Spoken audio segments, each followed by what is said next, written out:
సంవత్సరాల తరబడి ఎన్ని మందులు వాడినా మీ మోకాల నొప్పులు తగ్గట్లేదా? ప్రాణ పెయిన్ క్లినిక్ లో అత్యాధునిక చికిత్స. Welcome to Suman TV. నేను మీ సుమన్ టీవీ. కోల్కతా ఇన్సిడెంట్ తర్వాత చాలామంది అంటే ప్రముఖులు ఎవరెవరైతే ఉంటారో వాళ్ళు తెర మీదకి రావడం జరిగింది. అందులో ముఖ్యంగా ప్రత్యేకించి చెప్పుకోవాల్సిందే మమతా బెనర్జీకి సంబంధించినటువంటి నెప్యూ మేనల్లుడు. సో ఆయనకి సంబంధించినటువంటి వాటిలో రకరకాల కథనాలు అయితే మనం చూస్తూ ఉన్నాము. తృణమూల్ కాంగ్రెస్ పార్టీకి సంబంధించినటువంటి ఏ కార్యక్రమానికైనా సరే సో అతని పాత్ర కీ రోల్ అని చెప్పేసి చెప్తూ ఉంటారు. అయితే ఈ ప్రాసెస్లో భాగంగానే అతని మీద కూడా కొన్ని వీడియోస్ రావడం జరిగింది. అతనికి సంబంధించినటువంటి వాటిల్లో సో కొంతమంది జస్టిస్ కనుక జరగలేదు అని అంటే డెఫినెట్గా మీ ఇంట్లో వాళ్ళ మీద అయినా సరే దీనికి సంబంధించినటువంటి జస్టిస్ ఏ విధంగా జరిగితే బెటర్గా ఉంటుందో అదే మేము చేస్తామని కూడా కొంతమంది బెదిరించడం కూడా జరిగింది ఆయన్ని. ఈ ఎంటైర్ ఇన్సిడెంట్లో అభిషేక్ బెనర్జీ పాత్ర ఏంటి, ఎస్పెషల్లీ తృణమూల్ కాంగ్రెస్లో ఆయన పాత్ర ఏంటి అనేది సో ఈరోజు మనతో పాటు హైకోర్టు అడ్వకేట్ రవీంద్రనాథ్ గారు ఉన్నారు. వారి మాటలో అడిగి తెలుసుకుందాం. హలో అండి. హాయ్ అండి నాగరాజ్ గారు. అభిషేక్ బెనర్జీ పాత్ర ఏంటి సార్ అసలు తృణమూల్ కాంగ్రెస్లో? బంగ్లా నిజర్ మాయకా ఛాయ్, బంగ్లా నిజర్ మాయకా ఛాయ్, ఇది తృణమూల్ కాంగ్రెస్ పార్టీ యొక్క నినాదం. అంటే ఇది బెంగాల్లో ఉంటుంది. తెలుగులో ట్రాన్స్లేట్ చేస్తే బంగ్లా అంటే బెంగాల్ నా కూతురు కావాలి, ఇది వాళ్ళ యొక్క పార్టీ యొక్క స్లోగన్. బంగ్లా నిజర్ మాయకా ఛాయ్ అంటే బెంగాల్ ప్రజలు నా కూతురు కావాలి, అంటే బెంగాల్ నా కూతురు కావాలి అనేటువంటి స్లోగన్ అది.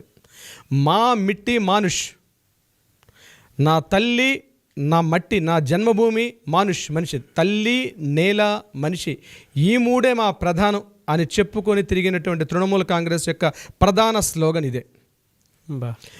తృణమూల్ కాంగ్రెస్ పార్టీ ఏర్పాటైంది కూడా ఈ స్లోగన్ మీదే. కానీ ఈరోజు ఆ రాష్ట్రంలో జరుగుతున్న అరాచకాలకి ఈ స్లోగన్కి ఎక్కడైనా అర్థం ఉందా లేదంది ఆ పార్టీ కార్యకర్తలు, ఆ పార్టీ సభ్యులు, యావత్ రాష్ట్రం కూడా ఆలోచించుకోవాలి. నాట్ ఓన్లీ యావత్ రాష్ట్రం కాదు, ఎక్కడెక్కడైతే బంగ్లా ప్రజలు ఉన్నారో వారందరూ కూడా మరొకసారి ఆలోచించుకోవాల్సిన అవసరం ఉంది. బంగ్లా నా కూతురు కావాలి అని ఏదైతే స్లోగన్తో స్టార్ట్ చేశారో నిజంగా ఆ రాష్ట్రంలో కూతుర్లకు జరుగుతున్న అన్యాయాలు, ఒక ఆడపిల్లకి జరుగుతున్న అన్యాయాలు నిజంగా హర్షదాయకమేనా, ఇది కూడా చర్చించుకోవాల్సిన అవసరం ఉంది నాగరాజు గారు. అభిషేక్ బెనర్జీ ఈరోజు తృణమూల్ కాంగ్రెస్ పార్టీలో ప్రధాన జాతీయ కార్యదర్శి. తన రాజకీయ ప్రస్థానం 2009లో మొదలైంది. అప్పుడప్పుడే ఎదుగుతున్నటువంటి వ్యక్తిని తీసుకొని పార్టీలో, అంటే అప్పటికే 2009లో అతనికి ఫస్ట్ టైం టికెట్ ఇచ్చారు. కానీ అంతకుముందు తృణమూల్ కాంగ్రెస్ పార్టీలో కొన్ని వ్యవహారాలు నడిపేవాడు.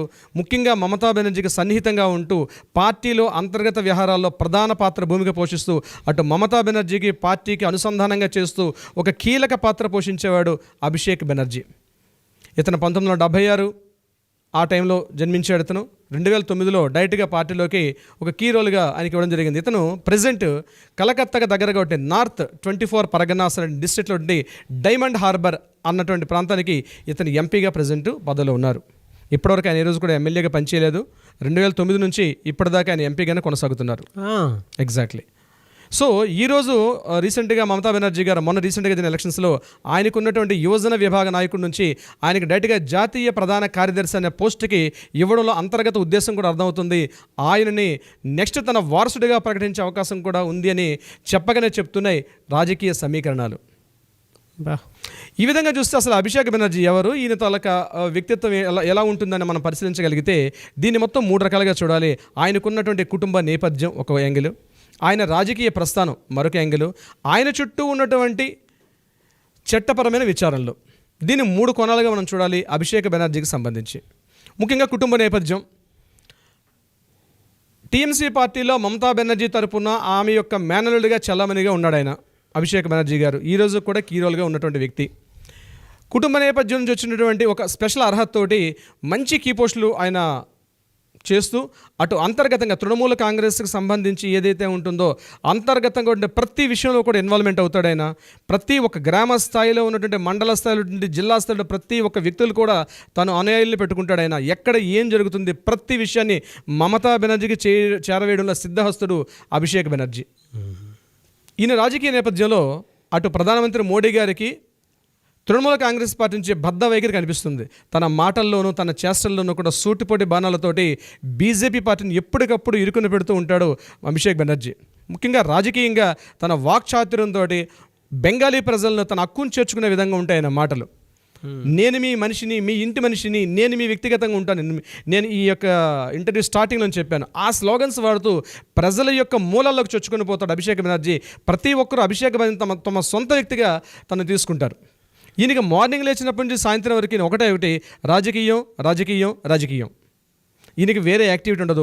క్రీడల్లో కొంతవరకు ఈయనకి ప్రవేశం ఉన్నప్పుడు కూడా మోస్ట్ ఆఫ్ టైం ఈయన యొక్క రాజకీయ వ్యూహాలు, ఎత్తుగడలు, పార్టీ ప్రచార కార్యక్రమాలు, పార్టీని ఎట్లా ప్రజల్లోకి కంటిన్యూటీ ఉండాలి అనే విషయం మీద ఈయన ఎక్కువగా దృష్టి కేంద్రీకరిస్తారు. ఇది ఆయనకు సంబంధించినటువంటి వ్యక్తిగతం, కుటుంబానికి సంబంధించింది. ఇక ఈయన మీద ఉన్నటువంటి చట్టపరమైనటువంటి న్యాయపరమైన విచారాలు ఉన్నాయి. ఈయన జరిగినటువంటి ఆరోపణలు ఏ రకంగా ఎదుర్కొన్నది మనం కాస్త విపులంగా చర్చించే ప్రయత్నం చేద్దాం నాగరాజ్ గారు. ఇందులో ప్రధానంగా ఈయనకున్నది కోల్ మైన్ స్కామ్. వెస్ట్ బెంగాల్లో అసన్సోల్ దగ్గర రాణిగంజ్ అని ఈ ప్రాంతాల్లో భయంకరమైన బొగ్గు గనులు ఉంటాయి. ఆ ప్రాంతం పూర్తిగా బొగ్గు గనులకు ప్రసిద్ధి. ఈ కోల్ మైన్ అనేది తను పవర్లో ఉండేటప్పుడు, అంటే మమతా బెనర్జీ గారు పవర్లో ఉండేటప్పుడు కొన్ని లక్షల టన్నుల బొగ్గుని అక్రమంగా తెలియకుండా వేరే దేశాలకి, వేరే ప్రాంతాలకి ఈయన చేరవేశారని ఒక పెద్ద అభియోగం జరిగింది దీని మీద. దీనికి సంబంధించి అనేక ఆర్థిక అవకతవకలు పాల్పడ్డారని, దానికి సంబంధించి అక్రమార్జన కేసులను కూడా తన సొంత అకౌంట్లో, తన భార్య అకౌంట్లో కూడా వేశారు. దీని మీద సిబిఐ విచారణ జరిగాయి, ఈడీ విచారణలు జరిగాయి. అనేక విధాలైన న్యాయపరమైన చిక్కుల్లో ఒక దశలో ఇరుక్కుపోయారు ఈ కోల్ మైన్ స్కామ్లో. అంటే ఈ కోల్ మైన్ స్కామ్లో ఆ క్వాలిటీ బొగ్గు, భారతదేశంలో ప్రధానంగా అత్యంత క్వాలిటీ ఉన్న బొగ్గు ఈ అసన్సోల్ అనే ప్రాంతంలో దొరుకుతుంది, రాణిగంజ్ అనే ప్రాంతంలో దొరుకుతుంది. ఈ ప్రాంతాల్లో ఉన్న బొగ్గుని పూర్తి కొన్ని లక్ష కోట్ల టన్నుల పైన ఉన్నటువంటి ఆ బొగ్గుని అక్రమంగా తరలించడంలో ఇతను ప్రధాన భూమిక వహించారు. ఆల్రెడీ 2-3 సార్లు ఈయన ఈడీ దర్యాప్తు సంస్థకు వెళ్ళడం జరిగింది. ఈయనకి ఇంటరాగేషన్స్ ఎదుర్కొన్నాడు. At the same time CBI investigations కూడా ఈయన ఎదుర్కోవడం జరిగింది. ఆ కేసుని ఏం జరిగిందండి ఇంకా విచారణలో ఉంది కాబట్టి ఇప్పటికి ఇంకా క్లారిటీ రాలేదు. ఇది కోల్ మైన్ స్కామ్ చేసింది. అంటే ఈయన యొక్క రాజకీయ వ్యూహాలు ఎలా ఉంటాయి నేను చెప్పే ప్రయత్నం చేస్తున్నాను నాగరాజు గారు. దీనికి సంబంధించింది అదే ఇందులో ఈ కేసుకు సంబంధించి ఇతని భార్య రుజిరా నారోలా బెనర్జీ, ఈ రుజిరా నారోలా బెనర్జీ కూడా ఇది యాక్చువల్గా ప్రత్యక్ష రాజకీయాల్లో చాలా తక్కువగా పార్టిసిపేట్ చేస్తారు. కానీ ఈవెన్ దో ఆమె యొక్క అకౌంట్లో కూడా రాంగ్, అంటే మనీ, ముఖ్యంగా ఈ దీనికి సంబంధించిన మనీ అంటే అకౌంట్లోకి, అంటే అక్రమంగా తమ ఖాతాల్లోకి జమ అయినటువంటి అమౌంట్ సంబంధించి ఈడీ అలాగే సిబిఐ కూడా దర్యాప్తుల్లో ఇతని యొక్క భార్య కూడా దర్యాప్తు ఎదుర్కొన్నారు. ఇది అభిషేక్ బెనర్జీ మీద ఉన్నటువంటి ప్రధాన అభియోగం. రెండవది ప్రధానంగా చెప్పాలంటే పెగానస్ స్పైవేర్ వివాదం. ఇది నిజంగా యావత్ భారతదేశాన్ని కూడా ఒక కుదిపినటువంటి పెగానస్ స్పైవేర్ ఈ ఇష్యూ అన్నది. ఇది ఏంటంటే ఇది ఒక ఇజ్రాయెల్ సంస్థ, ఒక ఎన్ఎస్ఓ ఇజ్రాయెల్ సంస్థ ఇతరుల యొక్క ఫోన్లని ట్యాపింగ్ చేయడం. అంటే ఫోన్లో ఉన్నటువంటి మెసేజ్లు కావచ్చు, కాల్ రికార్డింగ్స్ కావచ్చు, ఫొటోస్ కావచ్చు, వీడియోస్ కావచ్చు, ముఖ్యంగా రాజకీయ ప్రముఖులు, ముఖ్యంగా వ్యాపార దిగ్గజాలు వాళ్ళ యొక్క ఫోన్స్ని హ్యాక్ చేస్తూ వాళ్ళకి తెలియకుండా వాళ్ళ ఫోన్ని వినే అవకాశం ఈ సాఫ్ట్వేర్ ఇజ్రాయెల్ నుంచి ఈ యొక్క సాఫ్ట్వేర్ని డెవలప్ చేస్తారు. ఇది ఒక హ్యాకింగ్ చేయడం అనమాట. ఈ హ్యాకింగ్ చేసే వివాదంలో ఇతను ప్రశాంత్ కిషోర్తో కలిసి, ముఖ్యంగా 2021లో ఇది చాలా చాలా ఉధృతమైంది ఈ కేసు అనేది. ఇతను ప్రశాంత్ కిషోర్, నేను తర్వాత కంటిన్యూషన్ చెప్తాను, అతనితో కలిసి ఇతరుల యొక్క విషయం, అంటే బీజేపీ పార్టీ వాళ్ళకి సంబంధించి మిగిలిన రాజకీయ ప్రముఖులు, వ్యాపారవేత్తలు వాళ్ళ యొక్క ఫోన్స్ని హ్యాకింగ్ చేస్తూ వినడంలో ఒక సంచలనాలకు దారితీసింది. ఈ ముఖ్యంగా ఈ పెగానస్ స్పైవేర్ అనేది. దీంట్లో ఫస్ట్లో ఉధృతంగా వచ్చినప్పటికీ ఒక్కసారి టీఎంసీ పార్టీ మీద నెగిటివిటీ ఫామ్ అయింది. దీంట్లో ఇతని పాత్ర పూర్తిగా ఉంది, అభిషేక్ బెనర్జీ యొక్క పాత్ర ఉంది అని ఎప్పుడైతే పత్రికా కథనాలు, ఎలక్ట్రానిక్ మీడియా ఎప్పుడైతే గగ్గోలు పెట్టిందో ఇమ్మీడియట్గా తను యూటర్న్ చేసి నా ఫోన్ కూడా హ్యాకింగ్ చేశారని చెప్పి బీజేపీ మీద బురద చల్లే ప్రయత్నం చేశారు అభిషేక్ బెనర్జీ గారు. ఆ రాజకీయ వ్యూహాలు అవి, రాజకీయ ఎత్తుగళ్ళు అవి. ఎందుకంటే వెనక ఉన్నటువంటిది ఎవరు? ప్రశాంత్ కిషోర్ గారు. సో ఒక అద్భుతంగా ఈ పెగానస్ ఏదైతే స్పైవేర్ ఉందో అది ఇతరుల యొక్క ఫోన్స్ని ట్యాపింగ్ చేయడం. అప్పట్లో మన చంద్రబాబు నాయుడు గారు కూడా దీన్ని ఎదుర్కొన్నారు ఆ టైంలో 2021లో. బట్ మన రాష్ట్రం మీద అంత పెద్దగా దాని యొక్క ప్రభావం కనిపించినప్పుడు కూడా వెస్ట్ బెంగాల్ ఒక దశలో ఒక 15 రోజులు 20 రోజుల పాటు ఈ ఇష్యూ అంతే దావానంలో వ్యాపించింది. ఇందులో కూడా అభిషేక్ బెనర్జీ కీలక పాత్ర ఉందని చెప్పగానే చెప్తున్నాయి అప్పుడు ఉన్నటువంటి సంస్థలు కానీ లేకపోతే మీడియా కథనాలు. ఇక మూడో విషయానికి వద్దాం. ఐపాక్ అన్నది ఇది ప్రశాంత్ కిషోర్ గారి యొక్క మానస పుత్రిక. అవును, భారతదేశ వ్యాప్తంగా ఉన్నటువంటి రాజకీయ నాయకులకు వాళ్ళ గెలుపొందడంలో వ్యూహాలు రచించి వాళ్ళని అగ్రస్థానం నిలబెట్టడంలో బీహార్కి చెందినటువంటి ప్రశాంత్ కిషోర్ గారు చేసినటువంటి మానస పుత్రికే ఈ ఐపాక్. ముఖ్యంగా 2021 ఎన్నికల్లో ఆ 2021 ఎన్నికల్లో పూర్తిగా టీఎంసీ పార్టీకి రాష్ట్ర వ్యాప్తంగా పూర్తి నెగిటివిటీ ఉందని కొన్ని సర్వే దర్యాప్తు సంస్థలు తెలుపుతున్నప్పుడు కూడా ఇమీడియట్గా తీసుకొని తను అలర్ట్ అయ్యాడు. ఇమీడియట్గా ఇది నెగిటివిటీ ఫామ్ అవుతుంది, తృణమూల్ కాంగ్రెస్ పార్టీ అధికారంలోకి వచ్చే అవకాశం లేని తెలిసినప్పుడు ఇమీడియట్గా ప్రశాంత్ కిషోర్ గారితో చేతులు కలిపారు. అతనితో చేతులు కలిపి ఐపాక్ని ఇక్కడ ఏర్పాటు చేశారు. ఏర్పాటు చేసి ఇక ప్రతి విషయంలో కూడా రాజకీయ వ్యూహాలు ఎత్తుగడలు వేయడం మొదలుపెట్టారు. ఐపాక్ అంటే Indian political action committee. IPAC అంటే ఇండియన్ పొలిటికల్ యాక్షన్ కమిటీ. దీన్ని ఏర్పాటు చేసింది ప్రశాంత్ కిషోర్ గారిని ఇప్పుడు చెప్పడం జరిగింది. అయితే ఇందులో ఏం జరిగింది, రాజకీయ అవసరాల కోసం ప్రభుత్వ ధనాన్ని దుర్వినియోగం చేశాడు ఈయన.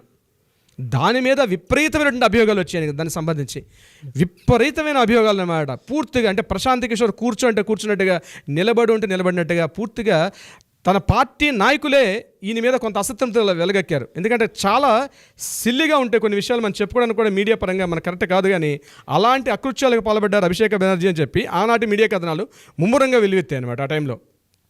ఇది ప్రశాంత్ కిషోర్తో చేసినట్టు. ఆయనకి ప్రధాన మిత్రుడు కూడా ప్రశాంత్ కిషోరే. ఇప్పటికి కూడా ప్రశాంత్ కిషోర్ ఆయనకి బెస్ట్ ఫ్రెండ్. సినిమాల్లో మిథున్ చక్రవర్తి బెస్ట్ ఫ్రెండ్. ఈ ఆరోపణలే కాకుండా ముఖ్యంగా అభిషేక్ బెనర్జీ గారు అంతర్గత వ్యవహారాలు అంటే పార్టీలో ఇంకా చిన్న కేసులు, చిన్న విషయాలు అయితే లెక్కకు మిక్కిలిగా అభిషేక్ బెనర్జీ పైన ఉన్నట్టుగా కూడా మీడియా కథనాలు మనకు వెల్లడిస్తాయి. ముఖ్యంగా కుటుంబ నేపథ్యంలో నుండి మమతా బెనర్జీ గారికి సన్నిహితంగా ఉండడం వల్ల ప్రతి చిన్న విషయాన్ని అంటే పార్టీలో మమతా బెనర్జీ గారి తరపున అత్యంత కీలకమైన వ్యక్తిగా ప్రతి డెసిషన్స్లో కూడా ఆయన తీసుకోవడంలో కొంతవరకు వివాదాలు కూడా దారితీస్తున్నాయి. ఇంకా చిన్న మీడియాలు ముఖ్యంగా పత్రికలు ఈయన కంట్రోల్ పెట్టుకోవడం విధానం మాత్రం అద్భుతంగా చెప్పుకోవచ్చు. ఎవరైనా ఈయనకి యాంటీగా ఒక పత్రికా కథనాలు వేసినా, ఎలక్ట్రానిక్ మీడియా కథనాలు వేసినా సరే ఇమ్మీడియట్గా వాడిని మమతా బెనర్జీ గారు ఇదే సూత్రాన్ని పాటించారు. అదే సూత్రాన్ని ఆమె నుంచి పుచ్చుకున్నటువంటి అభిషేక్ బెనర్జీ గారు కూడా దాన్నే కంటిన్యూ చేస్తారు. ఎవరైనా పత్రికా కథనాలు యాంటీగా రాసినట్లయితే చాలా దారుణ పరిస్థితి ఎదుర్కొంటారు. ముఖ్యంగా పత్రికా స్వేచ్ఛ అనేది ఒక విధంగా చెప్పాలంటే తృణమూల్ కాంగ్రెస్ పార్టీలో ఇప్పటికీ పత్రికా స్వేచ్ఛ లేదని చెప్పుకోవడంలో ఎటువంటి సమస్య అయితే లేదు నాగరాజు గారు. దీనికి సంబంధించి అవినీతి ఆరోపణలు, స్మగ్లింగ్, మాదక ద్రవ్యాలు ఇటువంటి విషయాల్లో డైరెక్ట్గా ఇన్వాల్వ్మెంట్గా ఉన్నట్టుగా మనకి ఎక్కడ కనిపించినప్పటికీ కూడా ఇతని ఇన్వాల్వ్మెంట్ పూర్తి స్థాయిలో ఉందని కేంద్ర దర్యాప్తు సంస్థలు ఆల్రెడీ ఒక నిఘా పెట్టి ఉన్నాయని మాత్రం అయితే కొన్ని మీడియా కథనాలు మనం తెలియపరుస్తున్నాయి.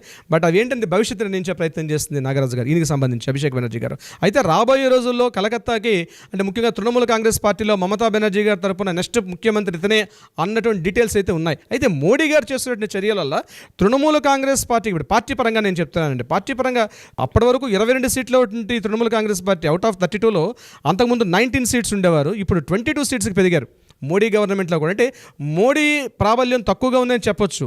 వీళ్ళు ఏ రకంగా చేస్తున్నారో పార్టీని అధికారంలో తీసుకొని రావడానికి ఏ రకమైనటువంటి అకృత్యాలకైనా దిగుతారని ఒక నానుడైతే వెస్ట్ బెంగాల్ వ్యాప్తంగా పూర్తిగా ఉంది నాగరాజు గారు. అయితే రీసెంట్గా జరిగినటువంటి ఆగస్టు 9 హర్రర్కి సంబంధించి అభిషేక్ బెనర్జీ గారి పాత్ర ఎంతవరకు ఉంది అన్నది ఇప్పటికైతే క్లియర్ ఇన్ఫర్మేషన్ లేనప్పటికీ కూడా కానీ డెఫినెట్గా ఈ సందీప్ ఘోష్కి లేదా ఆ కాలేజీలో ముఖ్యంగా గవర్నమెంట్ కాలేజీలో జరుగుతున్న కొన్ని అక్రమాలకి డెఫినెట్గా ఉంటుంది అని కొంతమంది జూనియర్ డాక్టర్స్ ఎవరైతే ఇప్పుడు అక్కడ రాస్తారోకలు ధర్నాలు ఎవరైతే చేస్తున్నారో కొంతమంది అయితే ఎక్స్ప్రెస్ చేస్తున్నారో దానికి సంబంధించి ఆయనకు ఉంది అన్న విషయం మీద.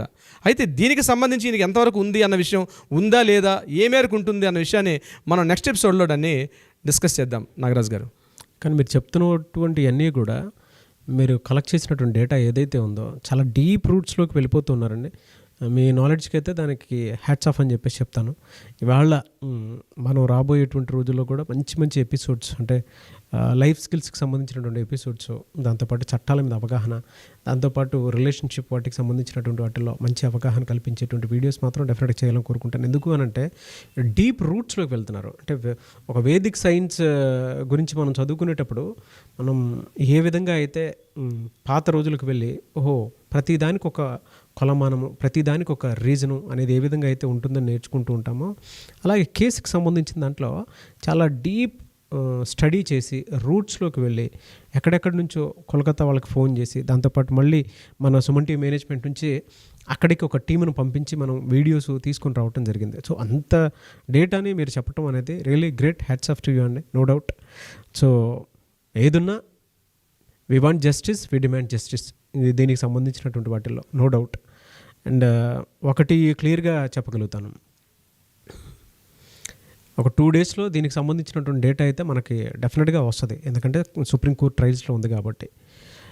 జస్టిస్ మాత్రం త్వరితగతిన వస్తుందని చెప్పడానికి ఈరోజు అరెస్ట్ అయినటువంటి RG Kar medical hospital ex principal Sandip Ghosh అతని దగ్గర నుంచి స్టార్ట్ అయిందని చెప్పేసి మనం అనుకోవచ్చు. ఎందుకంటే కేసుకు సంబంధించింది కూడా పూర్వాపరాలు దీనికి సంబంధించినటువంటి డేటా మనకు వస్తుందని చెప్పి గవర్నర్ గారు కూడా స్టేట్మెంట్ ఇచ్చారు, ముగింపుకి ముందడుగు అని ఒక స్టేట్మెంట్ ఇచ్చారు. ఎస్, ముగింపుకి ముందడుగు.